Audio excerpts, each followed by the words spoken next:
when I was looking at topics to do, and I always look at the calendar and see what are the significant dates in history.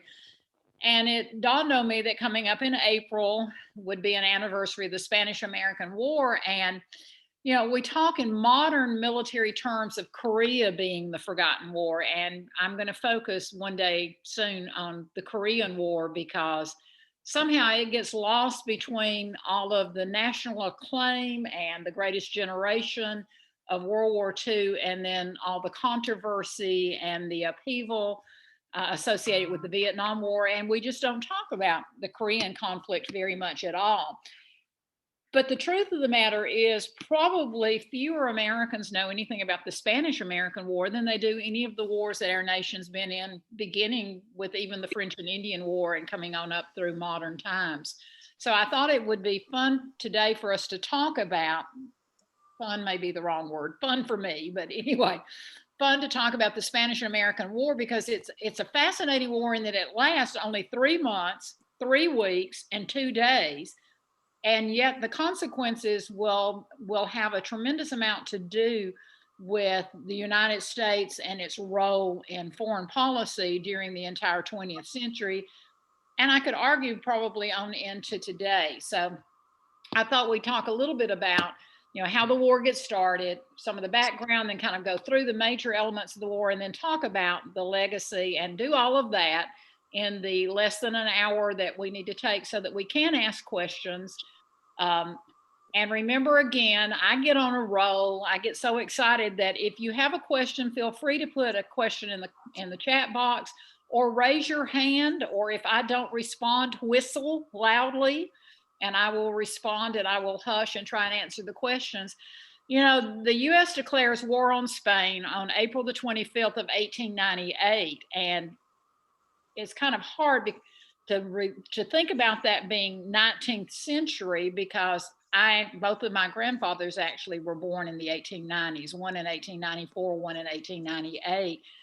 And when I think that I am 2 generations away from that, it seems closer than if I just say that date sort of arbitrarily.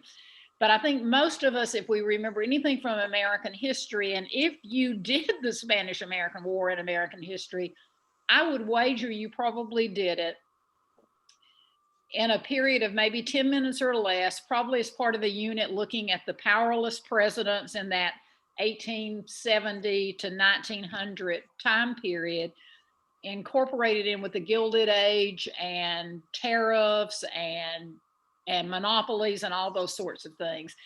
But the war begins on April the 25th of 1898, following the sinking of the USS Maine, which occurred in the Havana Harbor, actually, 2 months earlier on February the 15th. And generally, we would talk in class about that, and then we'd end up talking about the results of the war, the fact that Spain, when the war is over, Spain has lost Cuba, they've lost Puerto Rico, they've lost the Philippine Islands, Guam, and other islands in the Pacific area.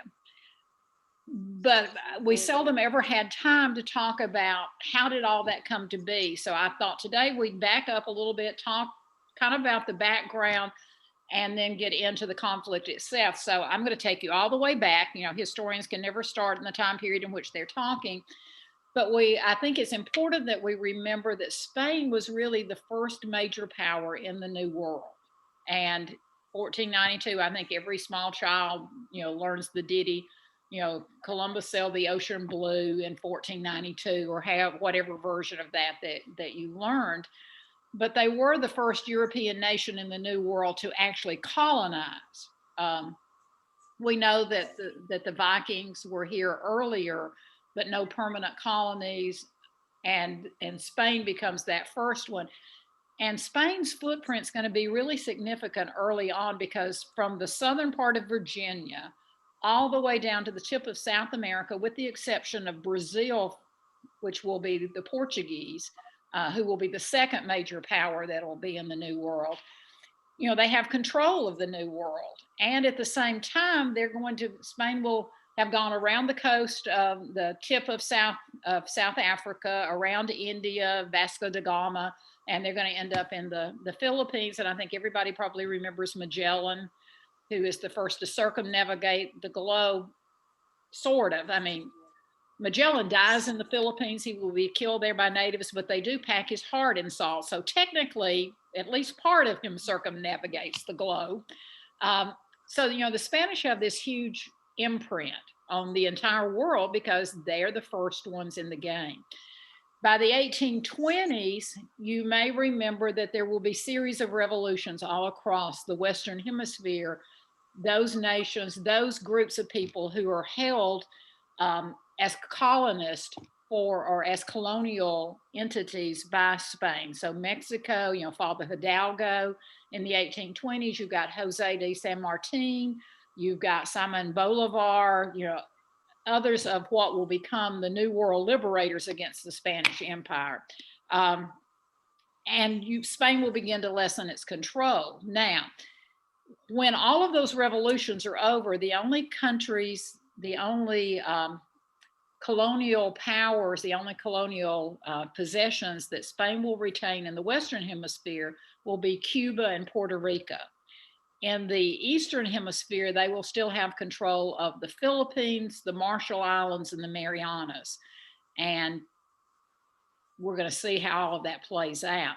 You will remember that the 1820s was also when John Quincy Adams, as Secretary of State under Monroe, will draft the Monroe Document. Everybody remember the Monroe Document?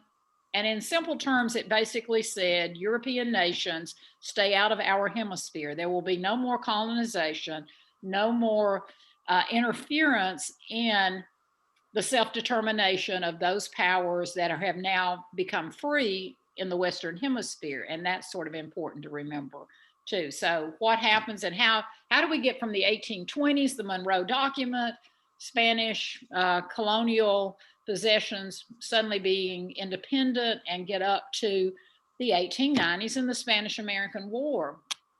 Well, it's interesting because beginning as early as the 1820s, Cuba attempted to gain independence, but they couldn't.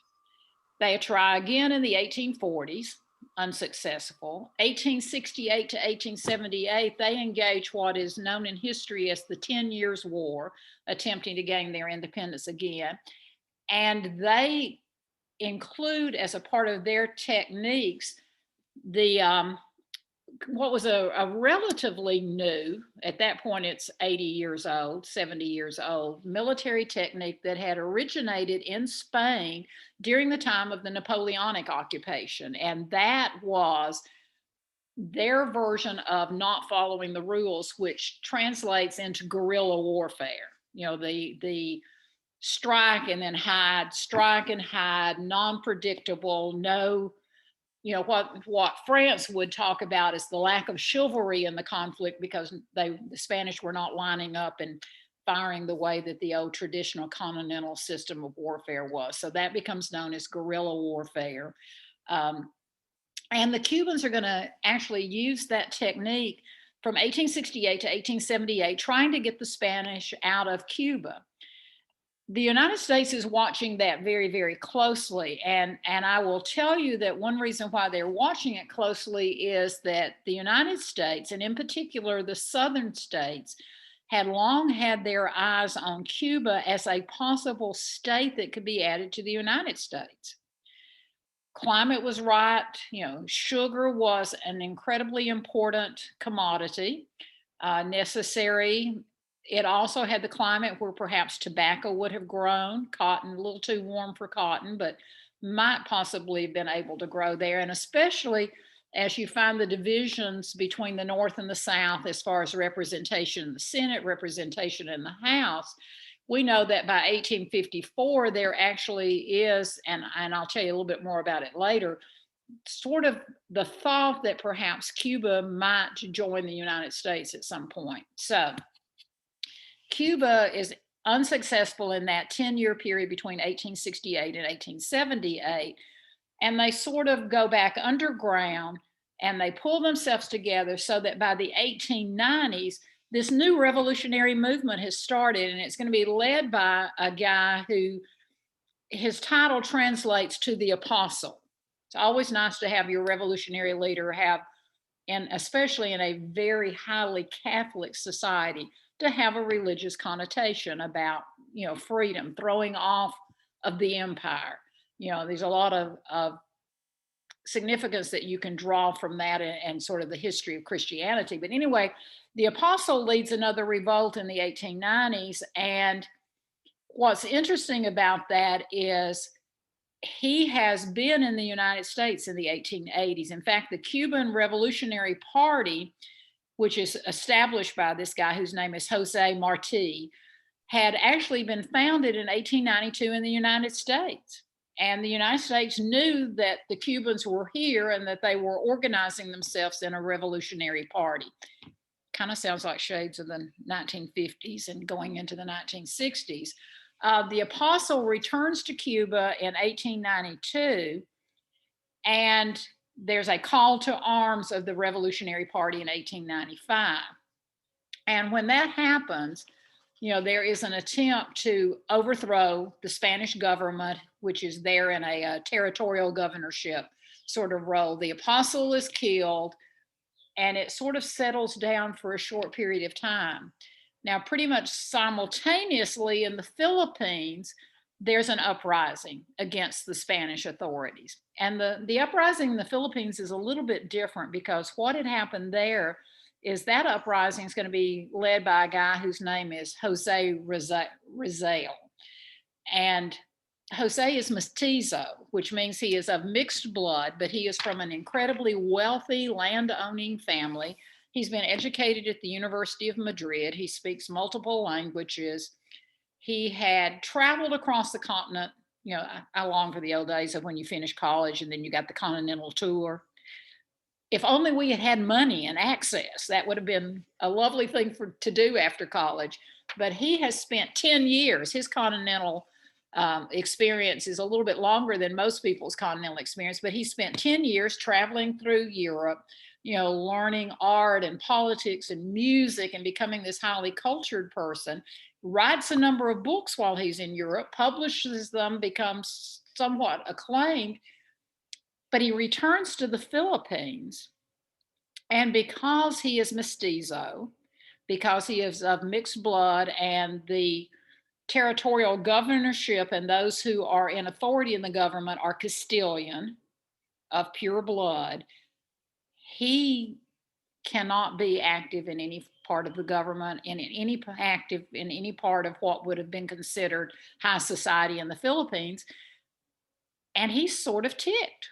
I mean, he spent 10 years being this well-educated, acclaimed person in Europe, and he comes back to his own country, and the reality is he is treated as a second-class citizen because of his blood. And so he becomes engaged in creating a group that his goal is peaceful change, a transition, a way to create a peaceful transition of power from the Spanish, who he sees as interlopers in the Philippines, to those who are the Filipino people, regardless of their ethnicity, those who are ready to step into government, self-reliance, government of their own. At the same time, there's another group that's being formed that is saying, peaceful change never happens. We need a violent revolution. Violence always is the way. So there's a conflict of power there. So there's an internal struggle going on. At the same time, in Puerto Rico, the Puerto Ricans are sort of looking at the Cubans, have gone through all these attempts at series of revolutions. They're hearing what's going on in the Philippines, and they decide they don't want to revolt. What they want to do is ask the United States if the United States will just sort of take them. And the U.S. is not really sure what to do about that, because you have to remember, up until the 1890s, we are not a colonial power. I mean, you can sort of look at manifest destiny as we sweep across the U.S. continent, the North American continent, and maybe we're a colonial power in that we are certainly displacing Native people, but we hadn't gone outside what we conceive to be our natural God-given boundaries. So Puerto Rico is sort of there saying, we don't know what's going on with everyone else, but would you like us? We'd like to be with you all. Take us. We'd like that. So why does the U.S. get involved? As the 1890s roll along, you're going to find more and more that conflict is about to erupt within the Spanish Empire. So why does the U.S. get involved, and what are they really concerned about? Well, the truth of the matter is the U.S. had long been concerned about Cuba, had long been concerned primarily about Cuba in the New World, because as long as Spain had control of Cuba, there was the possibility that Spain might attempt at some point to reinstitute itself as a colonial power. What was the dominant language in Central and South America? Well, it was a variation of Spanish.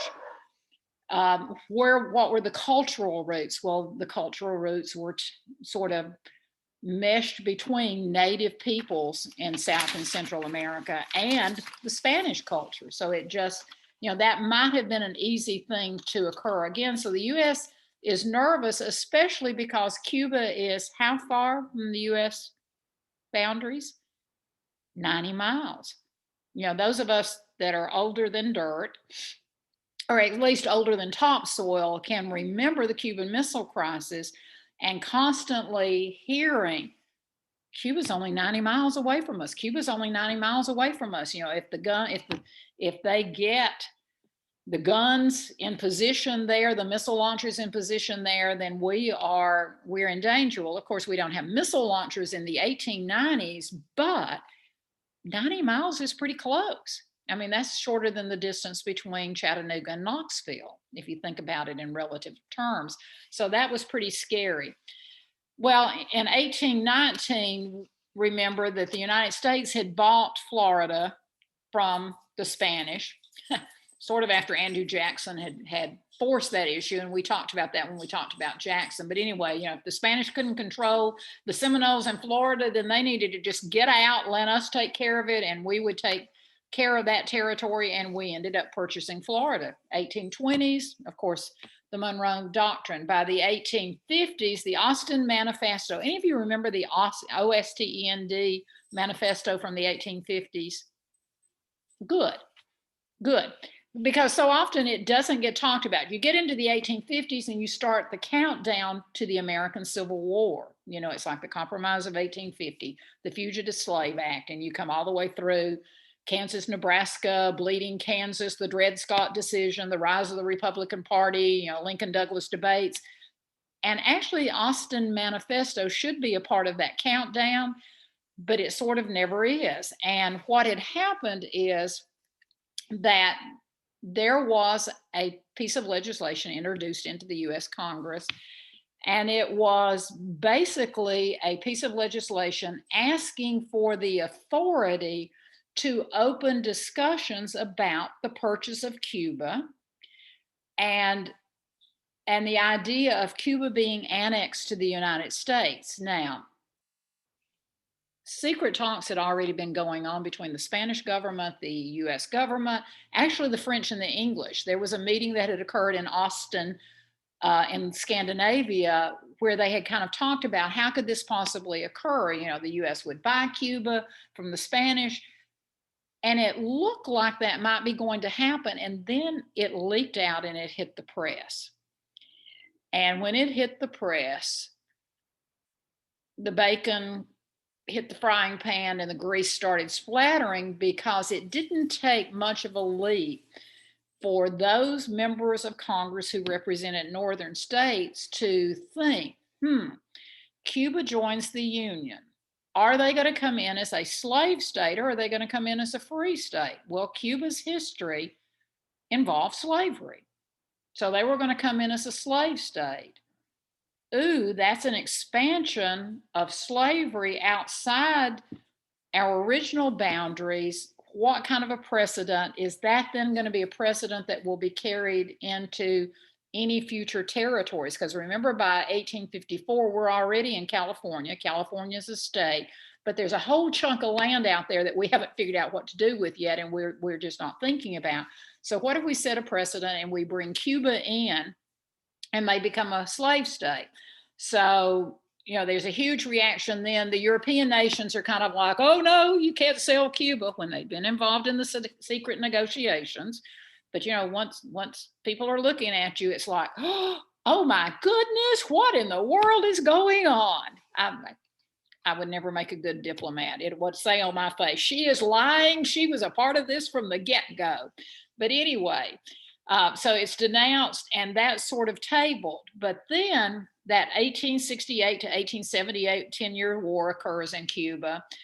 And, it's interesting because when you think about it, by the 1890s, the United States, in what was then 1890s economy, we had over $50 million invested there in sugar plantations and in tobacco plantations of US investment in Cuba, which had not been a problem up until the 1890s. And as Cuba, as the prophet begins, the apostle begins to sort of rev up for war, the Spanish governor declares martial law and is going to relocate citizens to the center of the island. And he is going to take control of all lands in Cuba, which means $50 million worth of American investments. And you can imagine the clamor from those who have monies invested in Cuba, the clamor they're going to begin to secretly and later more openly to the US government say, how can we let that happen? So, it gets really interesting. Well, the Spanish foreign minister writes a letter in which he basically criticizes the US because the US has begun to ask questions about martial law and the treatment of citizens being relocated and everything. He writes a letter in which he criticizes the US government, and the New York newspapers publish it.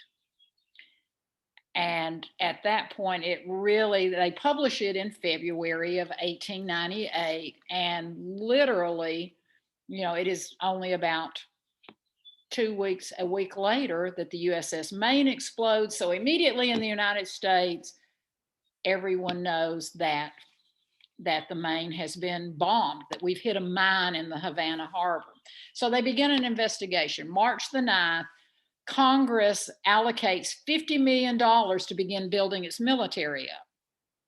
$50 million, the same amount that we had invested in Cuba. Now, we don't have findings about the USS Maine at this point, but we know where it's going, and we need to be prepared because the truth of the matter is, following the American Civil War, our Army was old, our equipment was old, our Navy was in pretty bad shape. And I think in Congress in particular, and in those veterans who were actively involved in government, they sort of looked around and, there's already in the 1890s a building up of military in Europe. That's part of what's going to lead to the Great War. The United States looked around and went, well, shucky darn, if somebody wanted to attack us, we're not in a very good position to be able to defend ourselves. All of our great generals and heroes are now in their 60s, 70s, and 80s. And our equipment's about the same age. So what are we going to do? So March the 9th, we allocate $50 million to build up the military.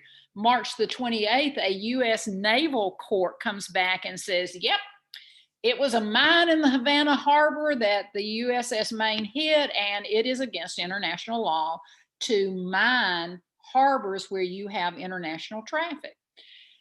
April the 21st, President McKinley orders a blockade of Cuba so that there can be no reinforcement or no supplies coming to Cuba from Spain. Any of you remember the US blockade of Cuba in the October, what we call the 10 days of October with John Kennedy? John Kennedy loved history, and blockading Cuba seemed like the natural thing to do. So April the 21st, we blockade Cuba. April the 25th, Spain declares war against us, and we declare war against Spain, and doggone it, we're in the midst of a huge war. Huge is exaggerating. We're in the midst of a war.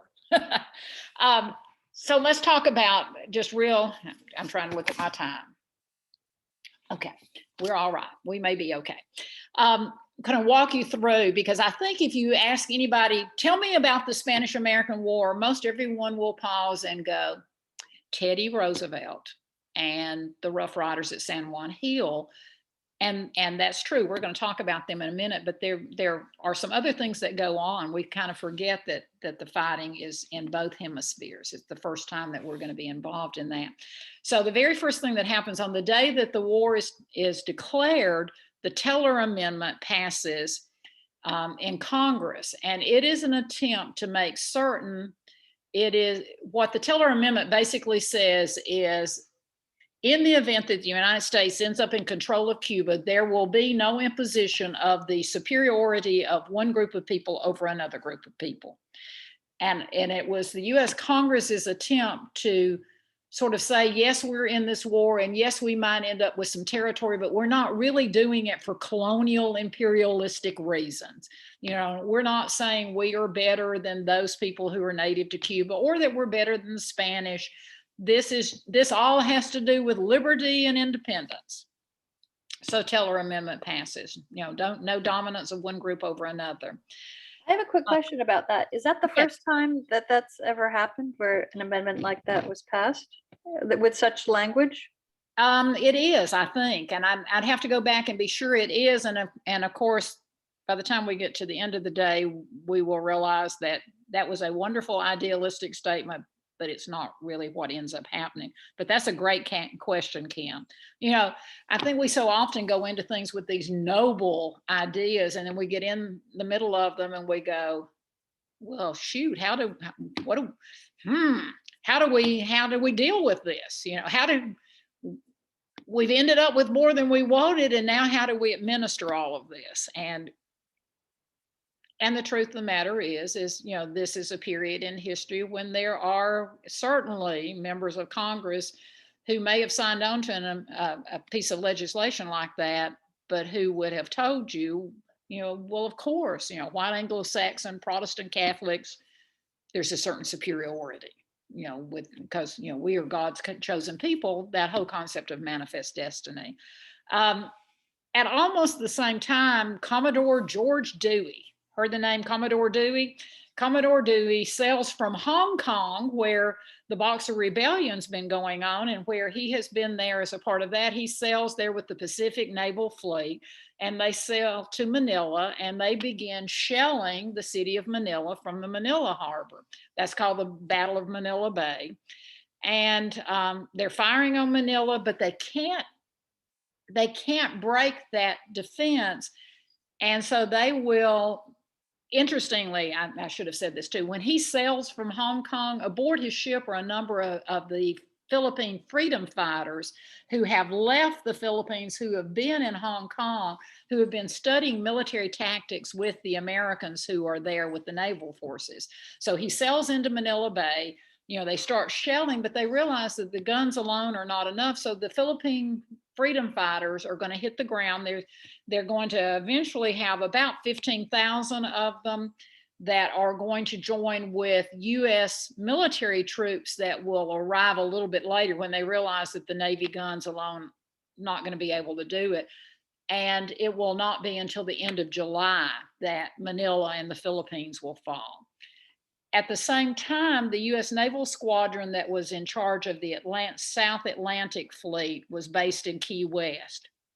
I'd just like to point out that I wouldn't mind if I was going to be. And the US Naval Squadron is still based in Key West. Not a bad place to be assigned, I'm thinking. But, you know, they're there, and they will leave Key West in April after they have learned that a Spanish admiral of the Spanish Naval Fleet has somehow slipped through the blockade and is in Cuba and is trying to unite the Spanish forces that are in Cuba to repel the uprising of the Cuban independence fighters and any assistance they might be getting from the United States. So we send a naval squadron to Cuba. They're going to land at Guantanamo Bay. It's a name out of your collective memory banks, I'm sure. So the war actually begins in Cuba in May, when the US Marines coming off of those naval vessels will storm Guantanamo Bay, take charge of it. The Spanish actually had about 150,000 people there, troops there.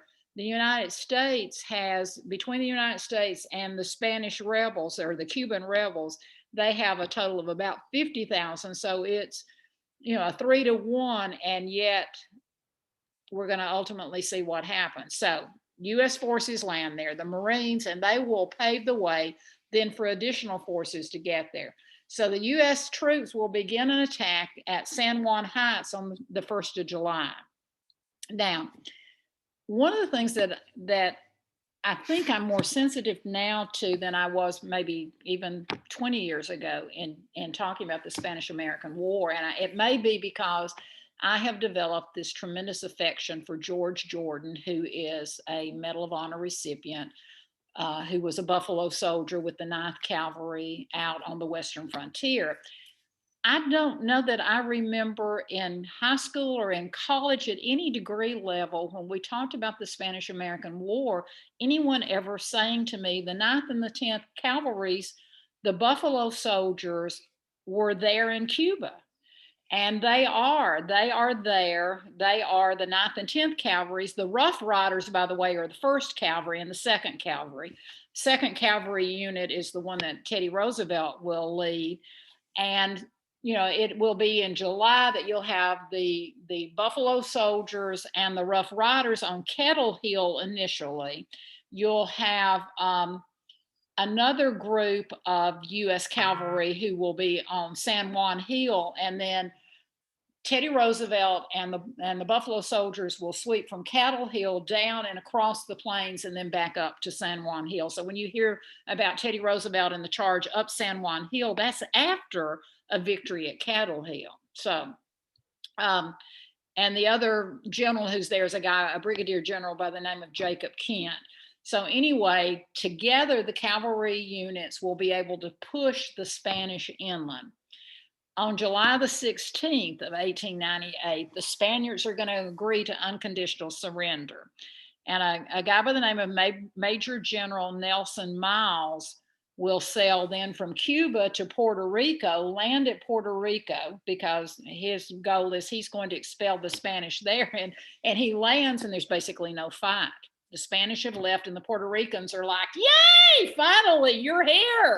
Where have you been? We've been waiting for you. You read the stories, and it's kind of interesting.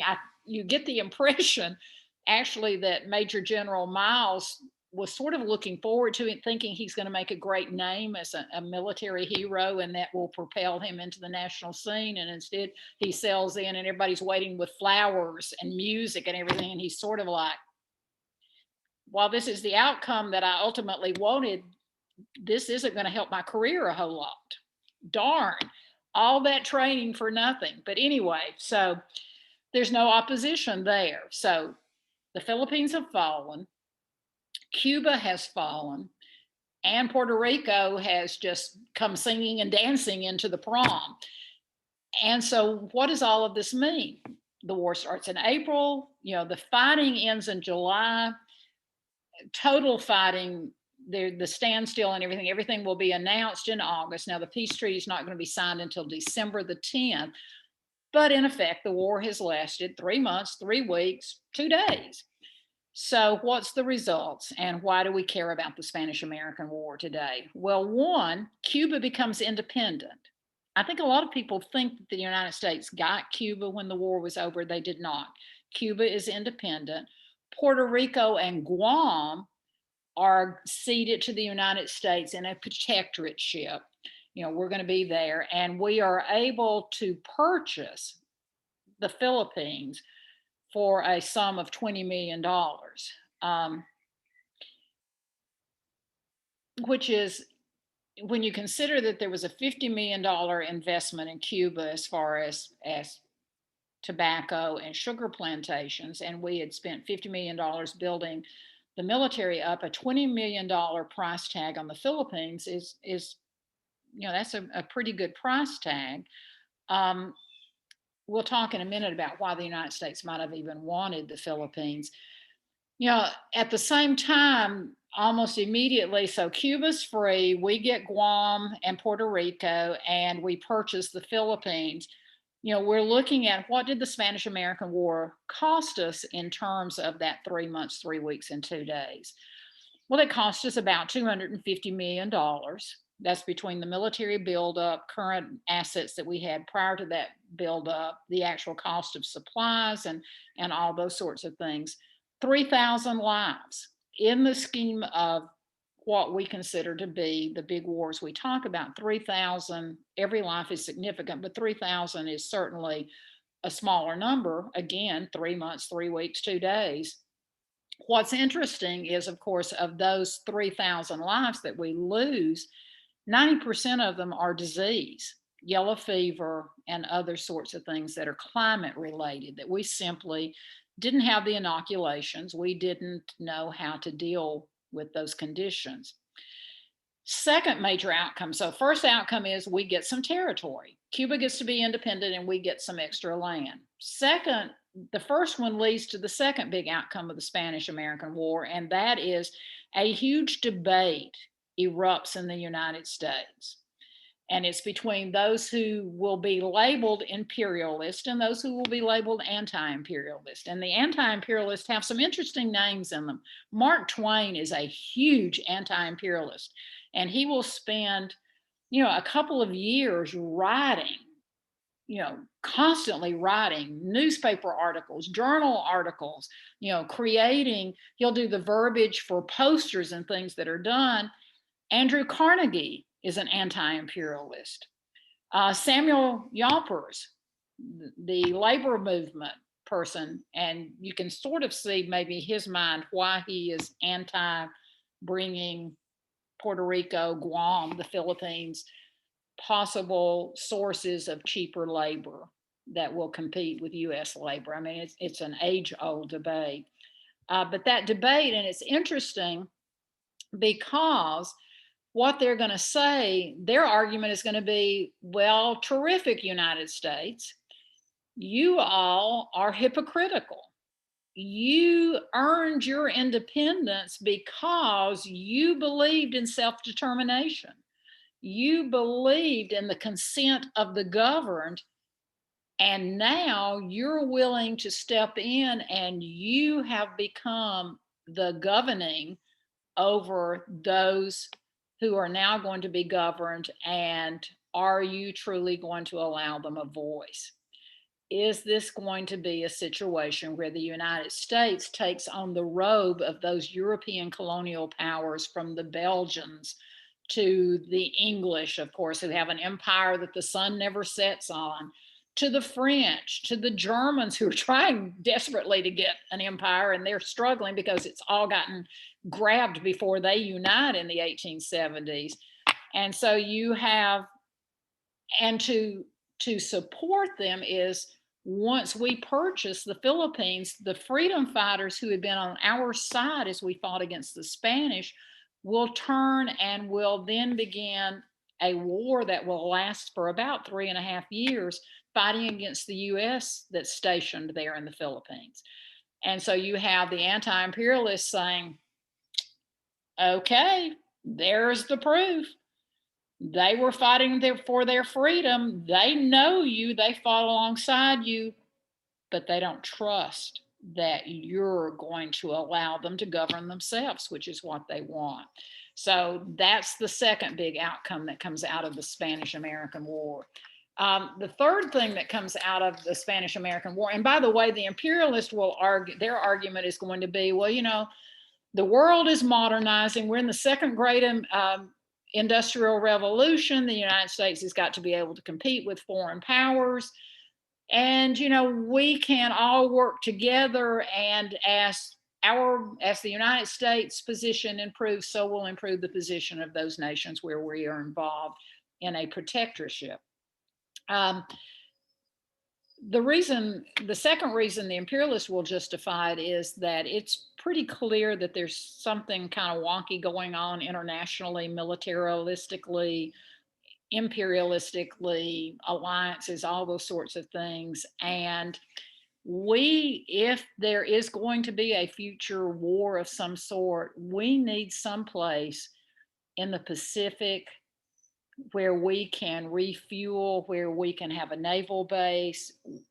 Hong Kong, Hong Kong's not a good place to be right now. China's not a good place to be in the 1880s, 1890s. We need a place that's a little more stable that we can control. So the Philippines seems an ideal spot. The third thing the imperialists are going to use, and some of them, not all of them, are going to say, let's be really honest, their words, not mine.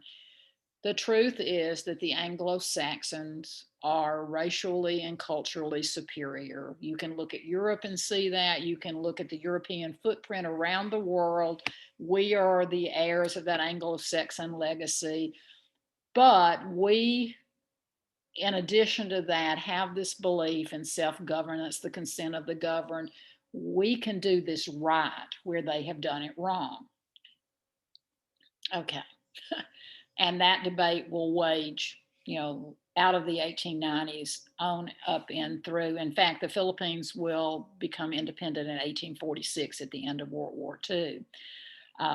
Puerto Rico and Guam are still American territories today. Third big thing that comes out of the Spanish-American War is suddenly everybody knows the name of Teddy Roosevelt. I mean, how many of you know Teddy Roosevelt? How many of you had a teddy bear when you were a child? How many of you have a teddy bear now? It's okay. Everybody should have a snuggle buddy. So Teddy Roosevelt, Teddy Roosevelt was known in New York. He had been governor of New York. Those of you that grew up watching Newsies, anybody ever watch Newsies? We're going to come up with a list of movies that we all need to watch together. One of my favorite musical movies. He had been governor of New York. He had been really, really active. We sort of know him for his love of the national parks and everything, but that comes later. At this point in the 1890s, he's been Assistant Secretary of the Navy. The war, he sees the war coming. The war is announced. He resigns as Assistant Secretary of the Navy because this is his chance. He has always wanted to serve in the military, but he was this scrawny, asthmatic young guy who has finally kind of beefed up, literally and figuratively. And he believes that he can be a military leader and he will be able to be a military leader. So he resigns. He heads west being to Texas. San Antonio will be his first stop, Menger Hotel. Those of you that have been to San Antonio and been to the Alamo, the Menger is across the street and you can go into the bar there, and it's justification for going into the bar and sitting back and seeing the plaque that says this is where Teddy Roosevelt recruited the first of the Rough Riders. So he will recruit the Rough Riders, and it's a really interesting, diverse group. And I don't know that when we talk about the Rough Riders, we know that they are cowboys. I think everybody has this image of cowboys, but they're cowboys, they're miners. He really liked recruiting sheriffs and deputies. He liked law enforcement officials. So Ann Richard would have been right there at the top of his list of recruitments. And Native Americans. The Rough Riders have a large minor percentage of Native peoples fighting with the Rough Riders. I mean, Teddy Roosevelt was looking for people who knew how to ride and hunt and fight because they were going to know what to do. And they take their name Rough Riders, by the way, from the fact that Buffalo Bill in his Wild West show, one of the components was he had a Congress of Rough Riders that were supposedly the best riders in the nation. And they would travel around and do all the trick riding and everything. So Teddy Roosevelt chooses the name Rough Riders for his group because they're going to be, if here's the cavalry, the Rough Riders are going to be up here. They can do it all simultaneously. Interesting note, the last Rough Rider, a guy by the name of Jesse Langdon, didn't die until 1975. I just love quirky little odd things like that where you think, you're looking around going, I may be the last one. Not want anybody else to die, but this could be my claim to fame. I was a Rough Rider and I'm the last one. So anyway, Teddy Roosevelt and the Rough Riders, because of that, the Battle of Kettle Hill, and then the charge across the plains and up San Juan Hill. Teddy Roosevelt, in a war that only lasted the 3 months, 3 weeks, and 2 days, comes back to the United States. He's a master of marketing, and he comes back and it's like Teddy Roosevelt and the Rough Riders. And, nobody's talking much about General Dewey. Nobody's talking about any of the other great military leaders. It's Teddy Roosevelt. So much so that, of course, Teddy Roosevelt in the 1900 election will be the vice presidential candidate and will find himself vice president of the United States. So being a military hero at that point in history in particular was not a bad spring into national politics. So a couple of other quick things and then I'll hush. Who cares about Guam? Why did we want Guam? And Guam is part of the Marianas Islands.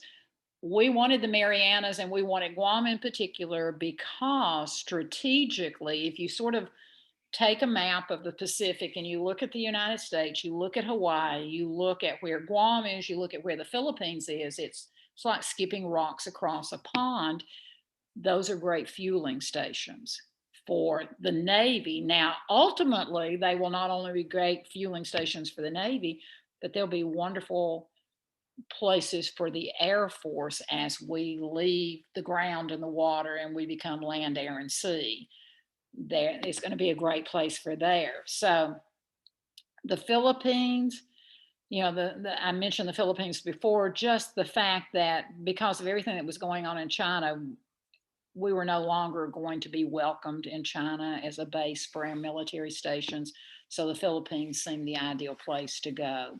So when it's all over and said and done, you know, it's a short war, but it propels the United States into, for the want of a better word, a colonial power in that we have assets now around the globe. We're in the Western Hemisphere, you know, albeit not huge possessions, but the Philippines are not to be scoffed at. And then we have Pacific Islands, and it sets us up strategically for the 20th century, which will, you know, if the 18th and 19th century are the British centuries, the 20th century, most historians agree, is the American century. It is when the United States will come to the aid of Europe in World War I. It is when the United States, you know, whether we're talking about, you know, legislation, we're looking at, you know, the Briand Pact or those sorts of things in the 1920s when we're helping the economies in Europe because of the debt from World War I. And certainly by the time that we come into World War II, you know, the United States is going to become the great, not only are we the Lend-Lease nation, but we are going to become the powerhouse for World War II, and we will have troops in Europe. We will have troops in Africa. We will have troops in the Pacific. We will be fighting the war on all fronts. And then, of course, coming out of that, we find ourselves in a Cold War against the other major power coming out of World War II, and that's the Soviet Union.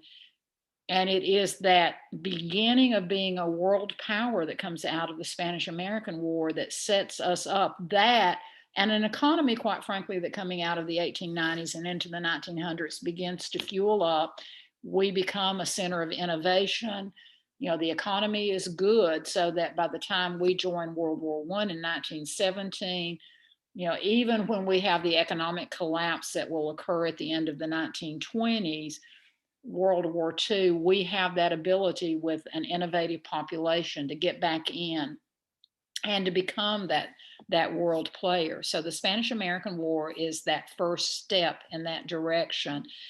And, you know, today the argument has been the United States is probably still the major dominant world player, but will this become the Southeast Asian century? Is that where you're beginning to see the power shift? And of course, the power always shifts throughout history. We know that. But the Spanish-American War is that spring for the United States to become the power, the major world power of the 20th century. So 5:23, I know you all have places to go and things to do, but ask me some questions. Seems like I see something in the chat room.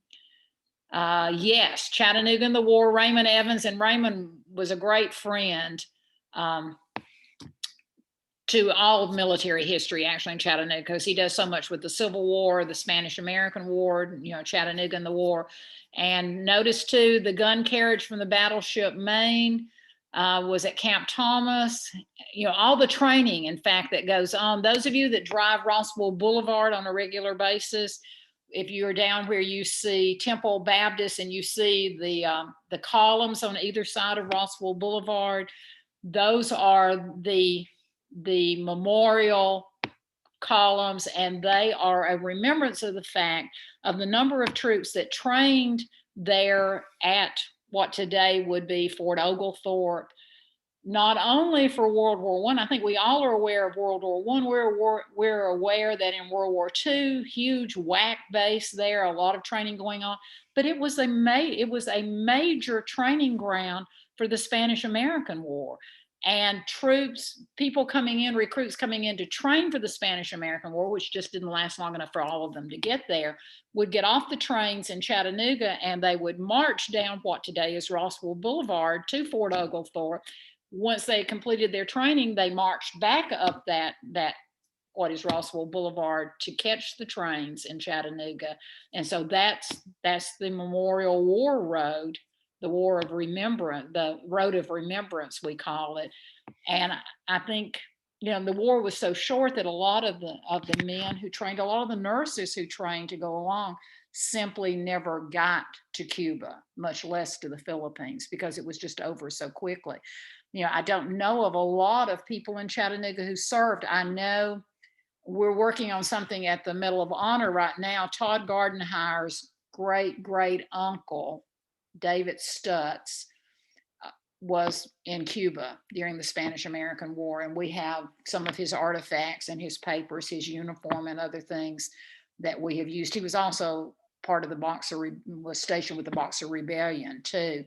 And then Jennifer, you were telling us about one of your family members who was in the Boxer Rebellion, and all of this is going on simultaneously, just different names, Boxer Rebellion in China, and then kind of simultaneously the war in the Philippines is occurring.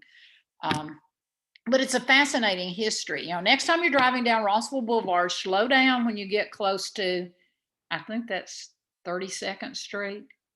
I'm so used to driving it, I don't pay attention, but you'll look on either side and you'll see stone rock columns, and there's a little brass plate if you want to pull over and take a look, or go on down to the 6th Cavalry Museum down at Fort Oglethorpe, because there's quite a bit of history of the Spanish-American training that's there with Chris McKeever, can tell you a lot about it also. There's so much history in Chattanooga. There's so much history in this region. I mean, we could just do this all the time, right? Unmute yourselves and ask me a question. Do something, although we are now down to, never mind. I should have. Do you have a photographic memory? I don't, but I'm just so old. But I do. I love the history, and that was my only gift in school, is if I read it, I could remember it. Don't ask me about calculus though, or even languages. Languages are my downfall. If I get to heaven and English is not what's spoken, I am in such trouble. I mean, seriously. My Spanish teacher suggested I should take French. My French teacher suggested I should take Spanish because of this Appalachian twang. So I am dead meat if we're not speaking English, or if we're not able to understand each other. I came in late, and you may have already touched on this, but if you did, just tell me in a sentence. How is it that the Philippines were owned by the Spain? I'm assuming we bought them from Spain for 20 million. We did. So did you touch on that earlier in the discussion? I did, but just real quick, Okay. what happened with the Spanish Empire, because they were the first really to get into exploration. They came to the New World, but simultaneous to coming to the New World, they actually also found themselves in parts of Africa, in India, and made their way on around to the Philippines. So, by 1500s, the Philippines are under Spanish control, because the Spanish had guns and such, and the Philippine natives simply could not resist that mechanized warfare. So they had them for a long time before we got them. Thank you. Oh, you're welcome. Well, Linda, you guys, yes. would you consider doing since we're in Women's History Month, something on a gal that went to church with us, Frances Louise Say Wilson? She is the wife of Shields Wilson. They are both buried over at the same place Miss Whiteside is, Forest Hills. Forest Hills. Hills. And she was a Navy wave. We'll loan you a book about her. I would love, oh my gosh, I would love that because, you know, and I will say this with Women's History Month, I am fascinated because, you know, when women first joined the military, there was a lot of repercussions. Their families lots of times were hesitant for women to join because of how they might be viewed in general society and everything. And you talk about strong but simultaneously compassionate women who were in the military. I would love to do that, Alden. Okay. She'd make a Well, great article, maybe even for the Times Free Press, so that everybody could hear about her there also. You know, I love We'll hearing set you up, and when we come to get your book, We'll bring your signed book, we'll bring you the book about Francis Louise Say Wilson. I would love that. Thank you. I'll make certain that I get a column done about her also. Okay. Thank you all so much for being here today. I hope maybe that you've learned a little bit about the Spanish-American War.